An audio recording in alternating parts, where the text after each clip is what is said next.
start tonight with economic development. It could be the solution to reducing crime in Birmingham. At least that's what some city leaders believe. Hello, I'm Jim Dunaway. And I'm Sherry Jackson. The idea sparked a lot of discussion and debate among people living in the northeast area of the city during a town hall meeting tonight.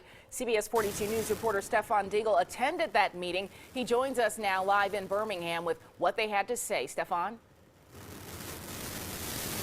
Well, Sherry, 2.5 hours still wasn't enough time to address every concern and issue that every resident wanted to bring up. But the common theme of the night in this case is that the money is the root of progress when it comes to the impact of crime on economic development. Now, several people gathered in the YMCA gymnasium to talk about exactly what is going on in their communities, the need for intervention with young people and bridging that divide between generations in these communities. Now, another issue raised was, as we talked about, that lack of funding to invest in intervention and more resources for these neighborhoods. And some say money rules everything.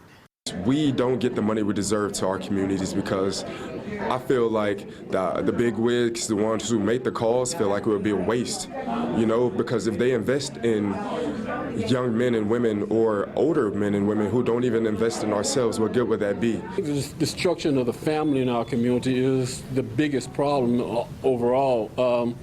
Yeah, there are things that need to be done, and there's a reliance on government that we should not have. But in the end, it goes back to something Councilwoman Scales said earlier, that's self-responsibility. You know what's right, you know what's wrong, and it's all about choices.